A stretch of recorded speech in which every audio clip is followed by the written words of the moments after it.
welcome back. Prediction markets could be Ethereum's killer app and have the potential to dramatically reshape financial markets. So to address this issue, we have with us today Abraham Ottman, PhD, a visiting scholar at Wharton School, University of Pennsylvania, and an advisor to the STOX project. Please.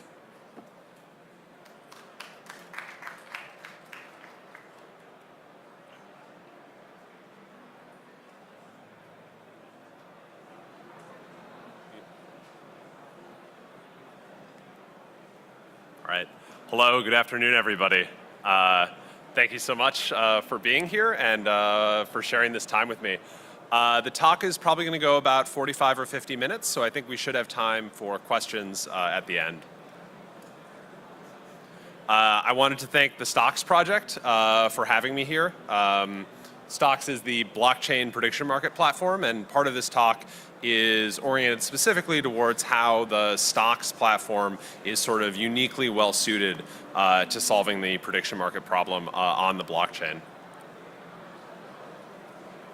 I'll just start with an introduction of myself, who I am, where I come from, and give an overview of the talk as well.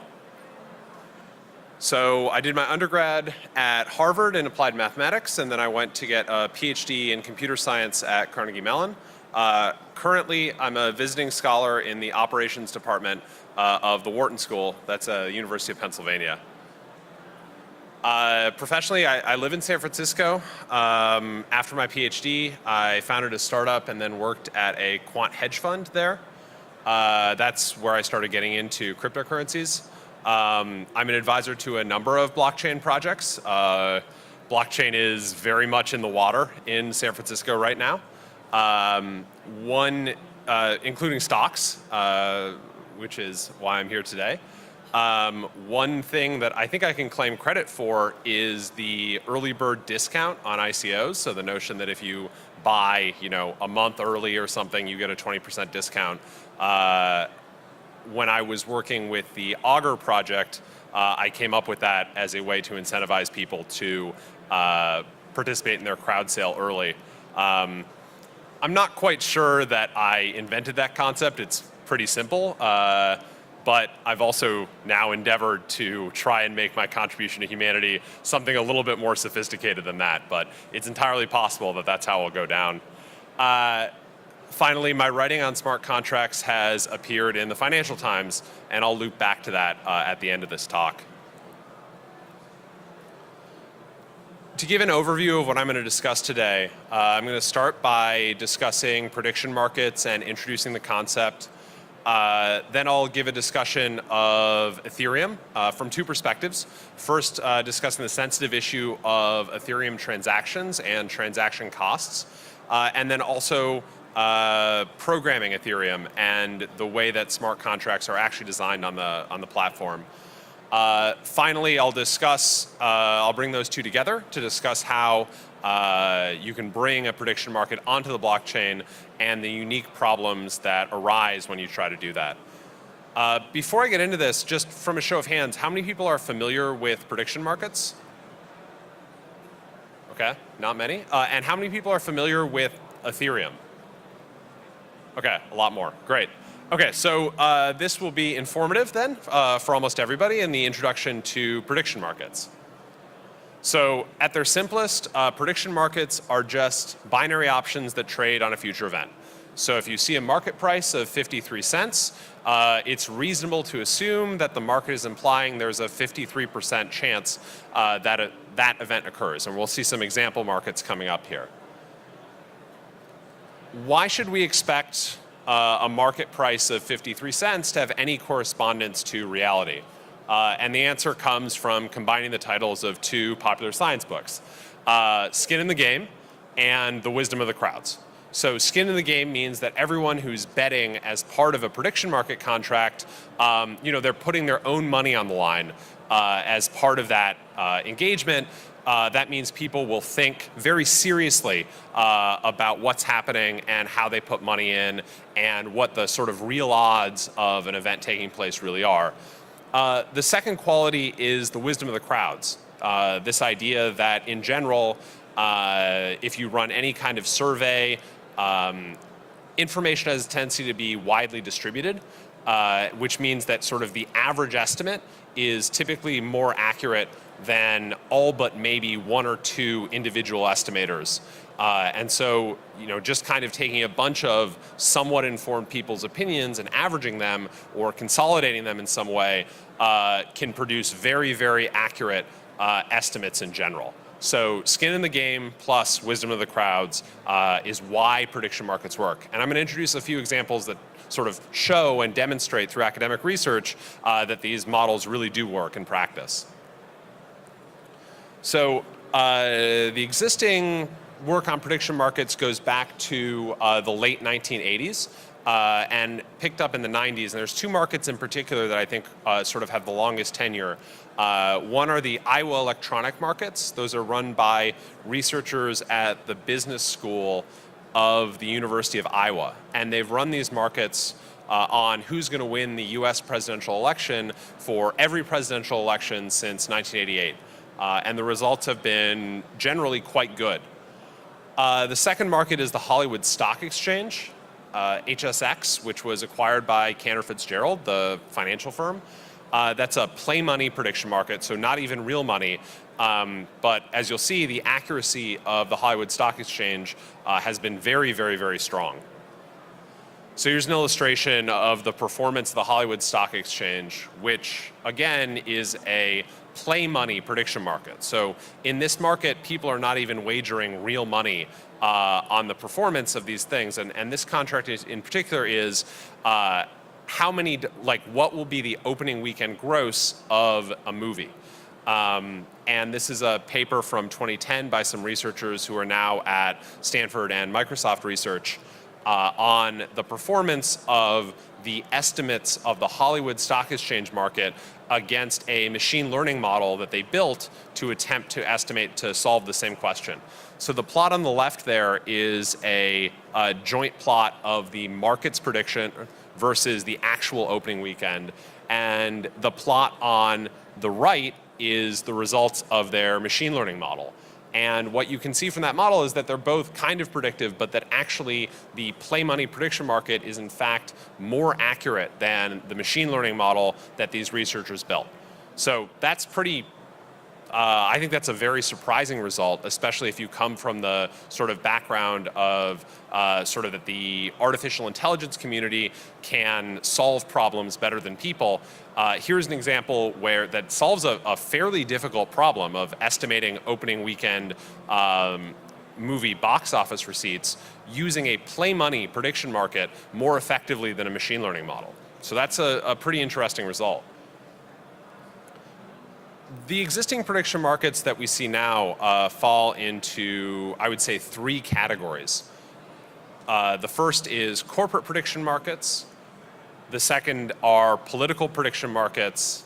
And the final would be event prediction markets. And I'm going to go into more depth about each of these three markets right now. So there are some companies now that are running internal corporate prediction markets on, say, financial estimates or goal targeting within a company. What's unique about those markets is that they're typically only used internally, so external people cannot use those markets, and they're essentially used to aggregate information within firms. So one of the most famous examples of these corporate prediction markets comes from Google. About 10 years ago, Google was running a lot of these prediction markets internally to solve questions like the number of Gmail users at the end of the quarter, or whether Google would open up an office in Russia. And you can see kind of the value. These markets are now 10 years old, but you can see some of the very interesting information that's trying to be aggregated. Like for instance here 10 years ago, a big question was, will Apple release an Intel-based Mac? Turned out to be yes. Having a corporate prediction market like that allows, again, through skin in the game and wisdom of the crowds, allows Google executives who can view that to maybe make smarter strategic decisions down the line because of this sort of accurate pool of information internally. I said that the two kind of long-standing prediction markets are the Iowa electronic markets, the IEM, and the Hollywood Stock Exchange, the HSX. We just saw a picture that compared the HSX performance to a machine learning model. This figure is the IEM markets from the 2012 presidential election over time. The blue line is Barack Obama winning a majority of the vote share. The red line represents Mitt Romney winning a majority of the vote share. And you can see how these prices change over time, reflecting kind of news events. And at the very end, of course, as there's sort of a strong time effect that you can see priced into the market kind of in the last couple weeks as it became clear that Obama was going to win. The price of the Obama contract started rising towards 100. But the nice thing is that even a year before the election took place, you could look at this prediction market and say, yeah, there's about a 60% chance that Obama's going to win the election. So these markets can also, because of the structure, can also provide a great deal of information at a fairly early stage about what's going to happen in the future. I very intentionally chose the 2012 market here and not the 2016 market. And that's for a reason that we will get into later on, discussing some of the challenges of prediction markets. So in 2012, this worked great. We'll discuss what happened in 2016. Finally, event prediction markets. So this is a prediction market that I pulled off of predictit.org, which is a prediction market that's run online right now.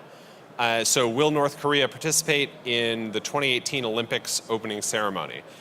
So you can go and trade on this contract right now on Predictit. And so these are any kind of markets that can trade on an event of interest.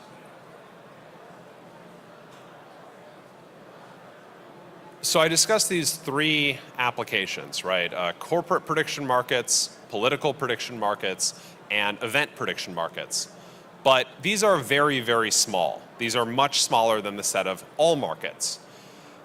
What I contend, and what I'd like to advance, is the idea that prediction markets are in fact a generalization of essentially every market that exists out there, including sports betting and traditional financial markets. So the key insight and the contention that I have is that all markets, every market, can be thought of as making a prediction on the future. And if you allow that, the set of markets that become prediction markets is actually enormous. It's much larger than betting on whether North Korea will participate in the Olympic Games. So the size of a true decentralized prediction market platform could be enormous. So for instance, just consider sports betting. I found a bunch of estimates before this talk about how large the online sports betting market really is. Most of the estimates I found seem to estimate that it's about a $50 billion market. And that's just for online sports betting, which could very easily move to a prediction market platform. That said, I think there are much more interesting applications that will come out from decentralized prediction markets, and in particular, I think the most interesting one would be cryptocurrency derivatives. So what do I mean by cryptocurrency derivatives? Well, okay, here's an example. Will the price of Bitcoin be higher than $20,000 USD on July 1st, 2018? And in your mind, I want you to think, okay, that's maybe something you can bet on right now. Okay, substitute Bitcoin for Ethereum. Substitute Ethereum for Ethereum Classic. Substitute Ethereum Classic for Tron. Now, let's push that even further, right? There's no sense in, you could even estimate, will Project X have a successful ICO? Conditioned on the project ICOing, will the market cap of that project be higher or lower in 6 months? So you can invent a complete wealth, a range of financial derivatives on cryptocurrency that does not exist today. And that to me is the most exciting application of decentralized prediction markets will be to provide liquidity and hedging around very, very interesting topics in cryptocurrencies that right now we can't get to with just essentially going long or selling individual currencies. So both in terms of projects that have not ICO'd yet, as well as projects that have ICO'd and we're looking for a future outlook. So I said, okay, I'm using Bitcoin as these examples, but as you all know, Bitcoin right now has futures exchanges on them, right? You can go and buy Bitcoin futures. What's interesting about those is that those are all cash settled. And because cryptocurrencies are very, very volatile, having cash settled futures contracts means that each futures contract can gain or lose a lot of money, which means that the collateral that needs to be put up is very, very high. And that has led to relatively little activity on the futures markets. I know there was some contention that the price of Bitcoin was this enormous bubble, and that once these contracts started getting listed on futures exchanges, you would have very smart hedge funds able to go and effectively short the currency, and that it would bring Bitcoin to zero or whatever, and that hasn't happened. And I think one reason why is the collateral requirements to trade on these very, very volatile futures trade on these very, very volatile underlyings on these future exchanges. So in contrast to this, the binary option structure makes a lot of sense. And it makes a lot of sense because the amount you can gain or lose in a binary option is limited. That means that you can't win or lose thousands of dollars. So just thinking about this, right? If I have a futures contract on the price of Bitcoin on July 1st, 2018, that contract could gain or lose thousands of dollars. But if I have a single binary option on Bitcoin being worth more than 20,000 USD on July 1st, 2018, that'll either be worth 0 or 1.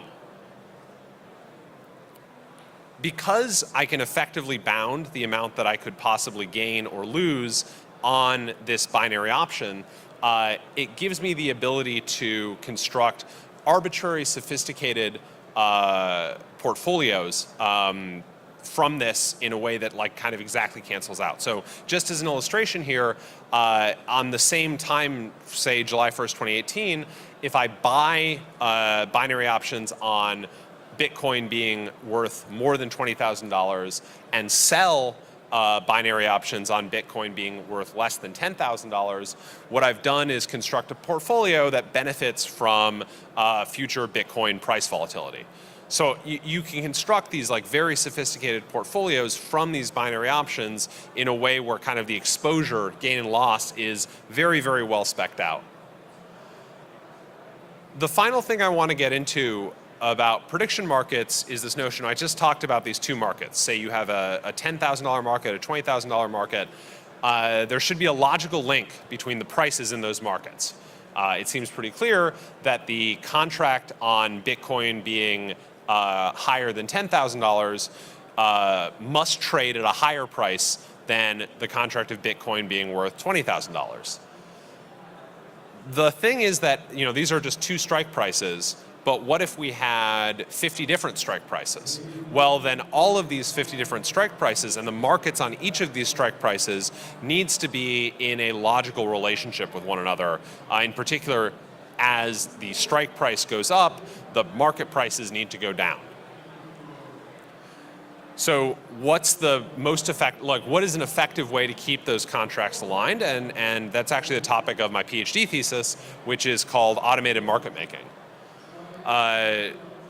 Automated market making is very technical. Again, it's something I wrote, hundreds of pages of PhD thesis on, but just to encapsulate it within a couple slides for this talk, what happens is that a market maker keeps a coherent probability distribution over the future events, so a probability distribution over their own beliefs about the future price of Bitcoin at the expiration date, and that's their prior.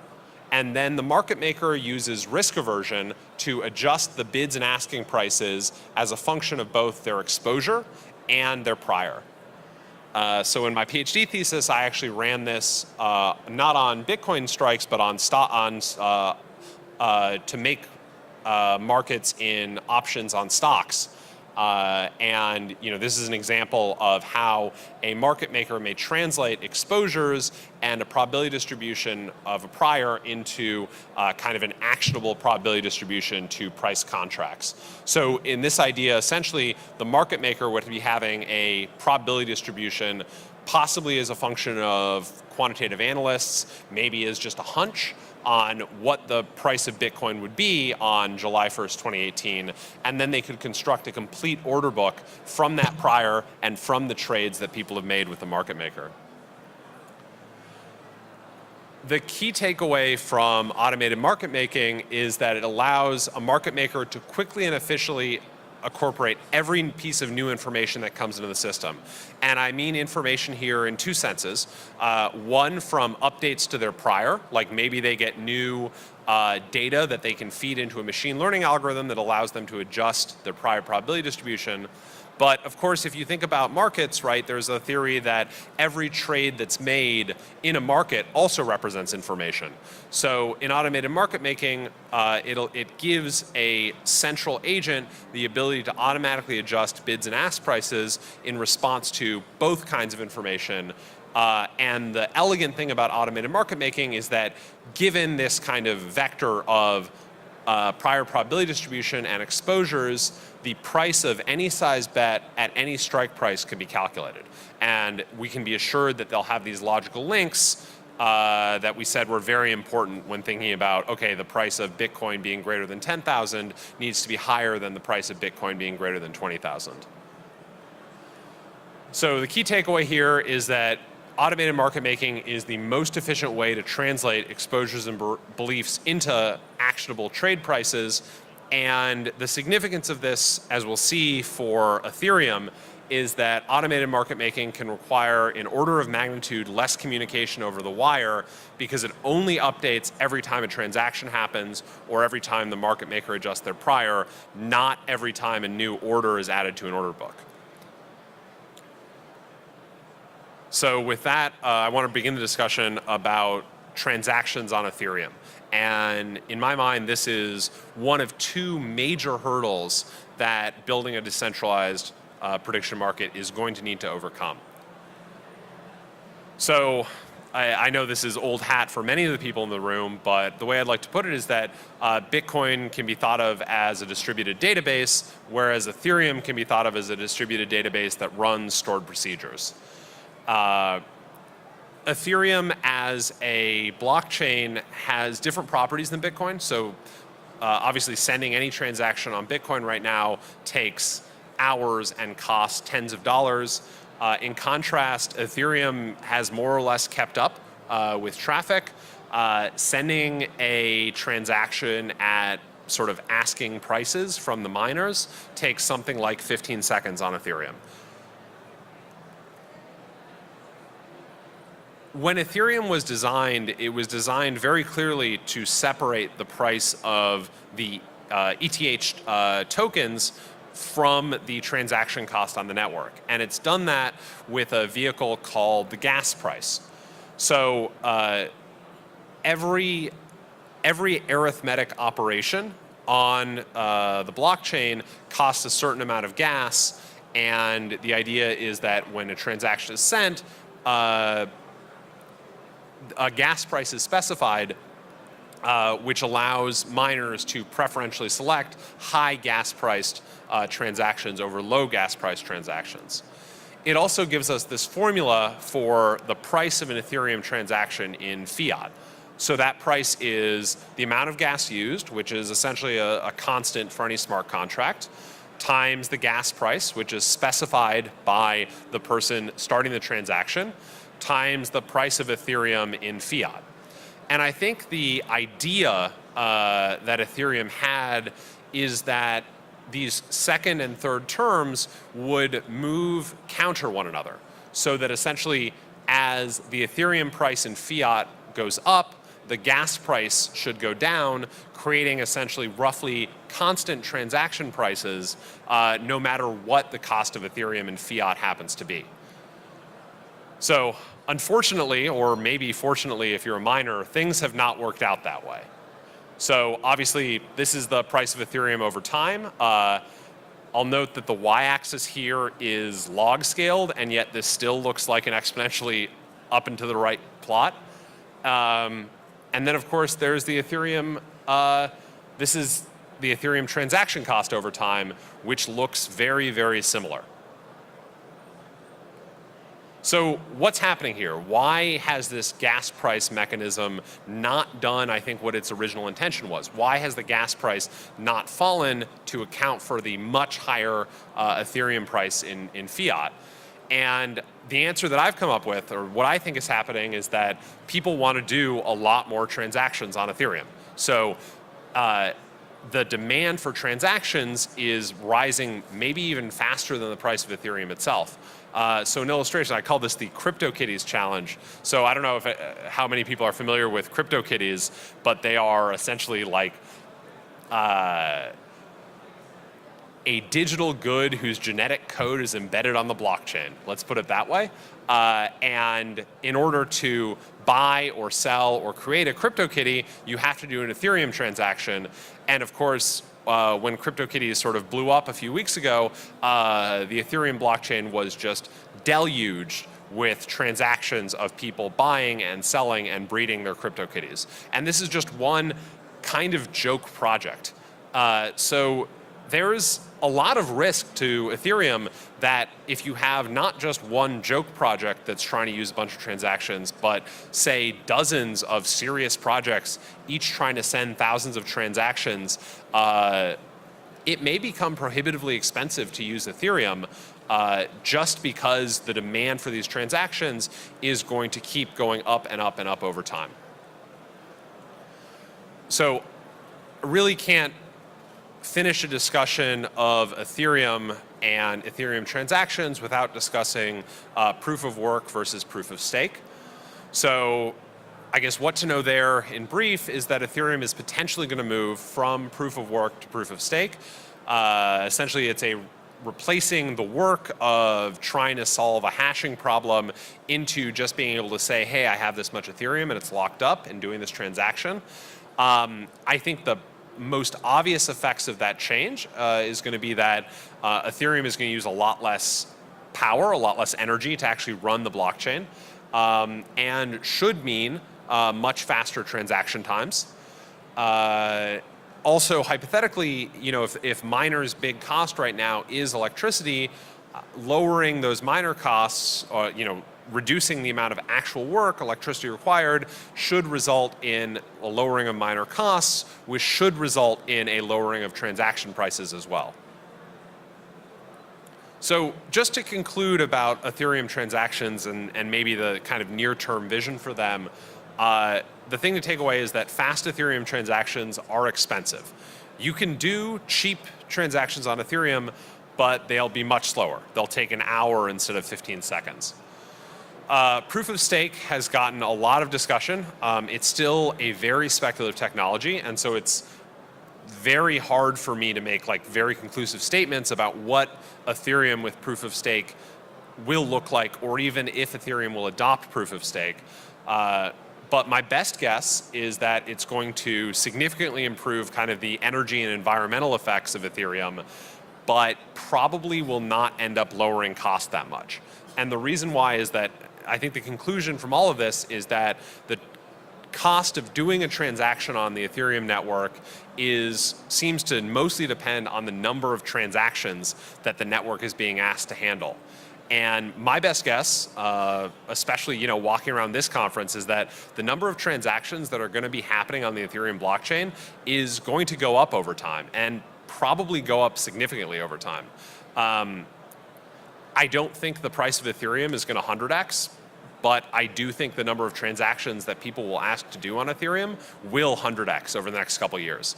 And we'll see what happens with the network when that occurs. But the key takeaway is that these Ethereum network transactions are going to be expensive into the future, even if proof of stake gets adopted. That's my best guess.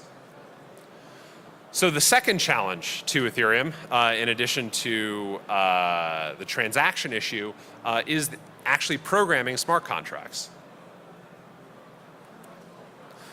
Ethereum smart contracts are written in a programming language called Solidity, which sort of resembles JavaScript. Solidity is hard to program well. There have been a number of security holes, even from people who try to follow best practices, and it's compromised quite a bit of Ether. The most famous and earliest on hack was the DAO hack. So these are two articles from the New York Times, I think 3 weeks apart. The DAO was first kind of gushed about, right? The venture fund with plenty of virtual capital, but no capitalist, right? And there were some quotes in that article about, is the DAO going to be the future of capitalism? Again, a distributed autonomous organization capable of making wisdom of the crowd, skin in the game style decisions to efficiently allocate that capital to projects. And then, of course, 3 weeks later, the DAO was gone. So, I think the conclusion was the DAO the future of capitalism? No, it wasn't. And it wasn't for a reason that I don't think many people guessed, which is that it was very insecurely written. So what is it about Solidity that makes it difficult to program? I think there are two factors. One is idiosyncratic to Ethereum, and the second is just in general a computer science problem.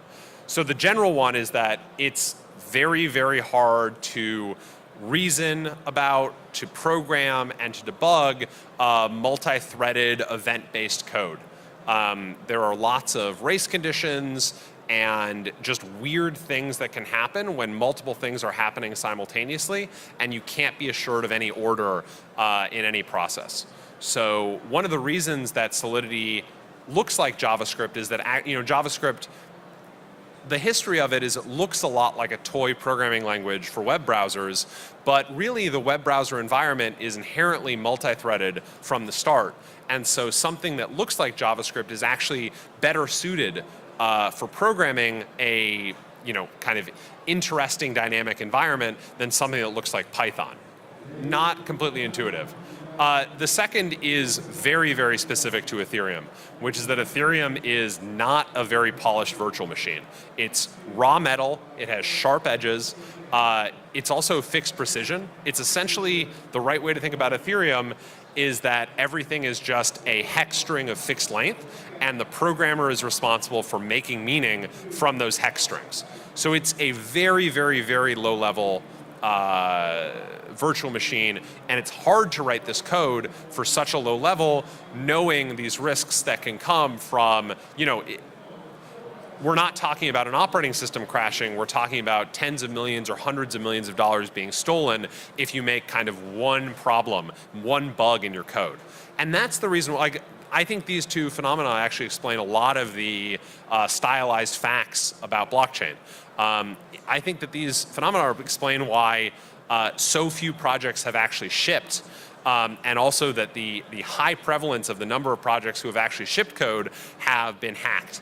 I think writing this code is slow and technical, and you need to be very, very careful with it. It's not something that you can just, a lot of the startup world is rushing out an MVP, seeing what sticks, then we'll fix the bugs in version 2, and you just can't do that on the blockchain because of these two issues. As a consequence of the Ethereum virtual machine being so new, there are not the kind of programming language libraries that you would expect. This is getting better kind of every single week. I think this is getting better. If you look, there are now kind of more or less a standard set of smart contracts for creating ERC20 tokens, creating vesting that are like, essentially we assume that they haven't been hacked, so we assume that they're secure, that they work well, that they operate in the way that they're supposed to. But thinking about kind of modern programming, programmers rely a lot on standard libraries, and those just don't exist for Ethereum yet. But this is going to get better. But for now, the takeaway is that even doing something that you would think of as a very simple or basic process, like say, I have a number, I want to take the natural logarithm of that number, is essentially impossible right now on Ethereum, or is very, very, very challenging. Okay, so now I've introduced prediction markets and given some examples of prediction markets, and I've discussed the two huge issues with Ethereum, both sort of programming it and then the transaction and transaction cost issue. And I want to now discuss STOX and how STOX is geared or is attempting to solve these problems. So the key attribute of STOX is that STOX differs from a lot of projects in that STOX is a regulated Gibraltar-based entity, and there's a single trusted center in STOX that is this regulated entity in Gibraltar that the mechanism trusts. So STOX is distributed without being decentralized. And it's my belief that actually it's going to make it a lot easier to actually execute and build this application because of the existence of that center. So I'm going to proceed to bring up about 6 problems that are sort of logical consequences of what I've discussed and how having this trusted center can really help solve those problems. So the biggest issue, the biggest thing that I think threatens every project on the blockchain, not just stocks, but everything on the blockchain, is the right now unpleasant and in the future I think probably unsustainable speed and cost combination for doing transactions on the Ethereum network. So doing anything on Ethereum right now is pretty expensive but reasonably fast. I think that if these applications that you're hearing about actually come to fruition and start using the Ethereum network the same way CryptoKitties does, it's entirely possible the asking price for Ethereum transactions will start looking a lot like Bitcoin transactions. So that's a real problem. And the solution that everyone is talking about is to move everything off-chain. So in particular, for this prediction market application, we want to sever the link between an individual trade happening on our network and actually having to write a transaction out to the Ethereum blockchain. So graphically, here's an example of what this off-chain trading looks like. So the upper, kind of the circles there are each a transaction happening. And what's happening here is that the upper chain is kind of the Ethereum mainnet, and the lower chain can be thought of as the STOX sidechain. And what happens is that we're going to essentially take our own version of Ethereum, run it privately for a whole bunch of transactions, and then write out a log of a sort of a verified log of what happened in between. And so what we've done there is now, we've processed a lot more transactions, and it will only cost us sort of one periodic sync with the Ethereum mainnet. So in doing this, this is now like, what does this mean for stocks in particular? An architecture like this means that the individual trading cost goes down quite a bit. What this means for Ethereum as a platform for distributed applications is that now, like, instead of having hundreds or thousands of CryptoKitty transactions, we have like periodic syncs from every single distributed application with the network. And so the number of transactions on the Ethereum network will fall, meaning the cost of that will go down, meaning that the Ethereum mainnet will continue being very fast. So this is the solution, not just for stocks, but I think for pretty much everything. But stocks has a specific advantage here, which is that, what we're going to do, right, again, is that we periodically sync the transaction state to the Ethereum blockchain. And the market state here could represent something like the state of an automated market maker. As we discussed, that's a very efficient way of embedding market state. Maybe that efficient embedding could be written to the blockchain periodically.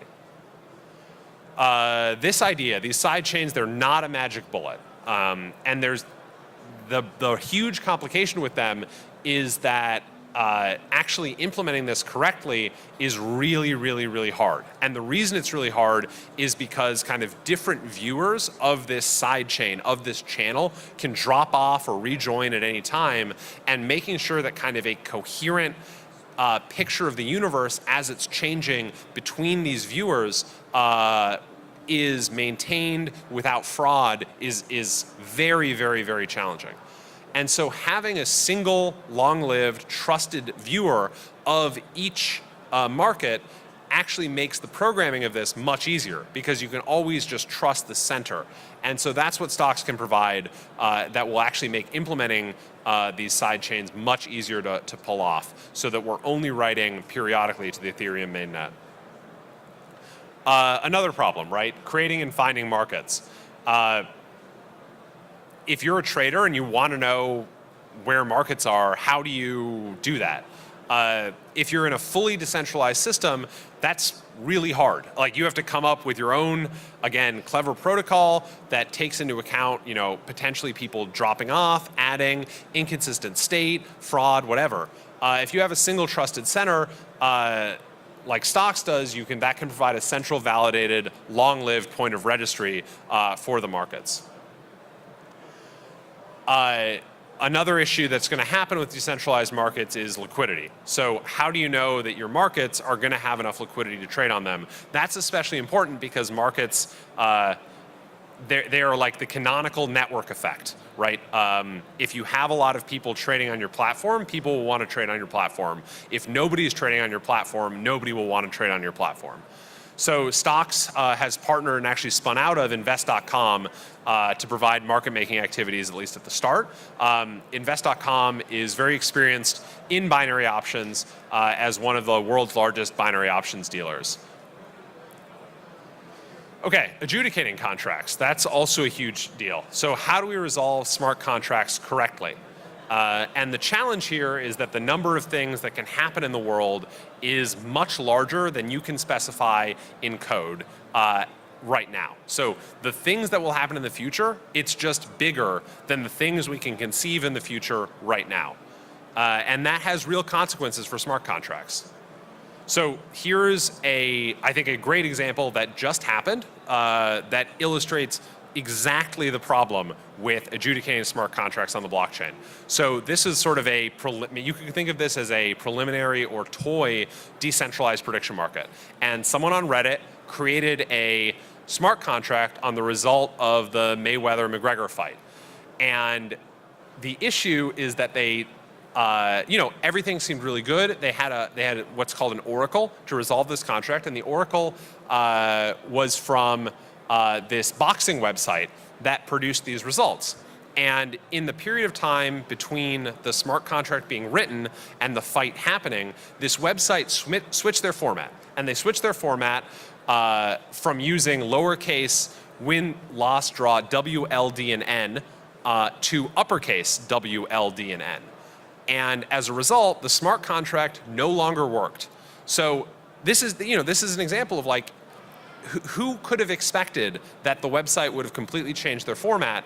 But the thing is that smart contracts they're fixed. There's no way to adjust them to say, oh, actually now they're using uppercase format. And so this entire contract had to be unwound, and it was actually kind of like a very bad thing for looking at trading on the blockchain, because this was an event that a lot of people were interested in wagering on. And this first smart contract, which is a great use of smart contracts, totally failed because of this weird oracle issue. Here's another issue with kind of adjudicating smart contracts, which is that I promised at the beginning that I'd get back to the 2016 presidential election on the Iowa electronic markets. This is the IEM winner-take-all market, which pays off according to the winner of so it's not which candidate is elected president, it's which candidate wins the popular vote share. So in this market, the Democratic candidate, Hillary Clinton, actually paid off despite losing the election. So this is an example where the actual text of the contract really, really, really matters, because you end up, this result had fidelity to the text of the contract, which was about the winner of the popular vote. But intuitively, you think about this and you think, oh, it's winner take all, it should pay off for Trump because Trump won the election.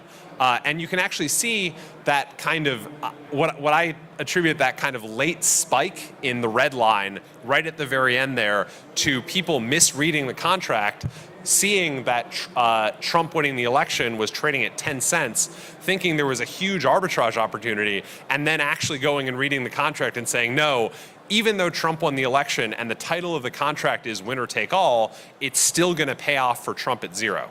So the contract text really matters, the adjudication really matters, and it's my belief, and this is the piece that I had published in the Financial Times blog, that smart contracts will need human juries. And STOX Trusted Center can provide trusted, human-mediated adjudication of the contracts that appear on STOX. So that's the end of the talk. I wanted to thank STOX for having me here, and yeah, I think I actually don't know what time it is, but I think we have time for some questions. I don't know who's setting that up, but if people have questions, I'd love to handle them. So thank you very much. We have a mic for.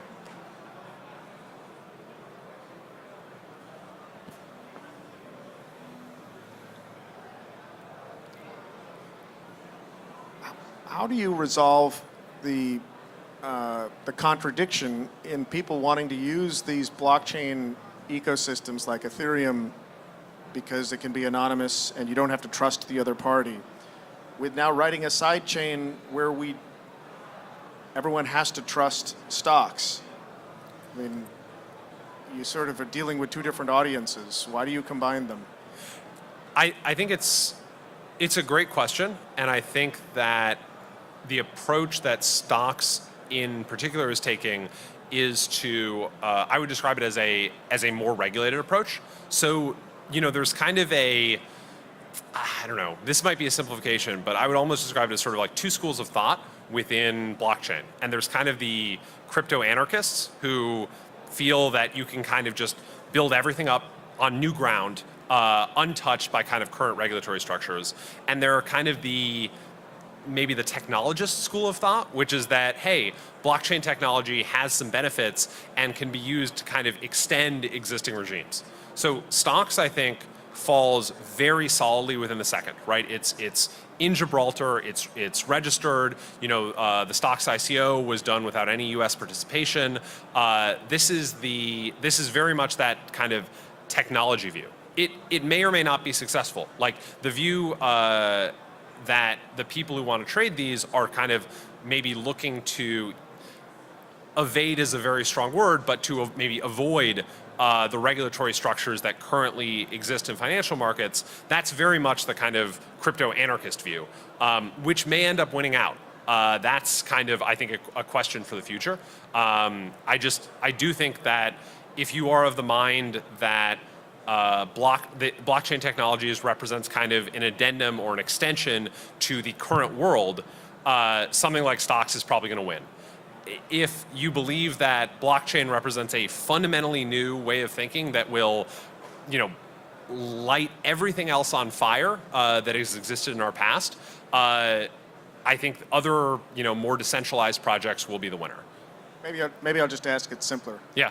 If the community has to trust STOX, why use the blockchain at all? Why not just use something simpler and easier to work with in terms of technology? So my opinion on the value of blockchain technologies is actually very, very strong for, and just to summarize here, actually the sidechain system actually looks a lot like having a centralized database that periodically writes out an audit log. Like that structure is actually very, very similar to an audited non-blockchain structure. I think the real advantages of, specifically for markets that use tokens, is that the wide distribution of those tokens solves the chicken and egg problem of starting a new market. If nobody's in your market, if nobody's trading in your market, nobody wants to trade in your market. And having the ability to suddenly have thousands of people who are very interested in your market succeeding and like the idea of it, provides the impetus to kick off the chicken and egg problem that way. So in this structure, I think you're entirely right. Like a correctly executed sidechain, it looks a lot like a centralized market that's periodically writing out an audit log for a regulator or something. So that looks actually very similar, but I think the big difference is that suddenly you have this global community of individuals who are really incentivized to try and make the market a success. So it's, my personal view of it is that I think that the blockchain will end up looking more like a technological extension as opposed to, I don't particularly subscribe to the kind of crypto anarchist view. Frankly, if you do subscribe to those views, stocks looks kind of ugly because it is, it is a regulated platform. It kind of is trying to obey by all the rules and regulations that you'd get from a Gibraltar entity. And essentially, as you pointed out, a successful implementation of the sidechain idea looks a lot like just having a central database to write these things down on. So I think it's, I don't want to, I think that's almost like a religious view or something that maybe you could even bet on in terms of which of those two views is really going to sort of capture crypto. And I think my personal guess is that over time, like crypto certainly started from the anarchist point of view, and my way of thinking about it is that as the space matures, it will become more and more like an extension of existing technology and less like burning the entire financial world on fire. But there are a lot of people that would disagree with that statement and would disagree with me on that. And I think I have no particular expertise those are just my beliefs, so.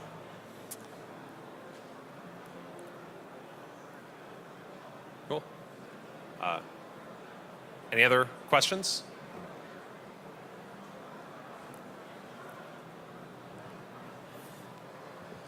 Is there a link between reputation systems and these predictive markets? Is there a link between reputation systems and predictive models? Is that idea that someone who has, is that a question about like whether experts exist, whether people who have predicted correctly in the past can do well in the future, or? Yeah, that could be one side of the story, yeah. So to establish somebody's reputation. I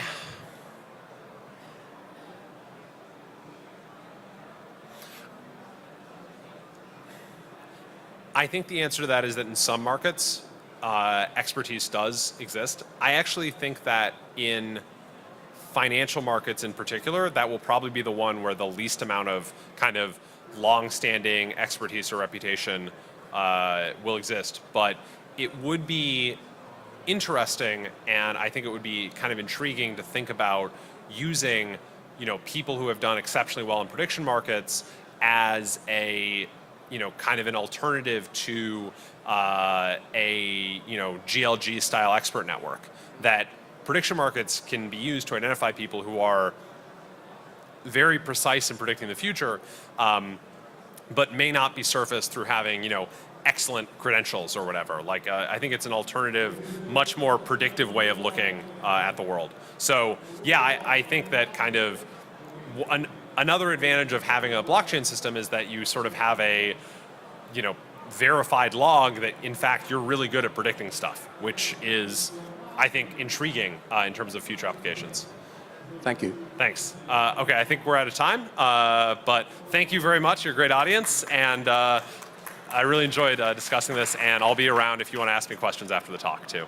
Thank you very much.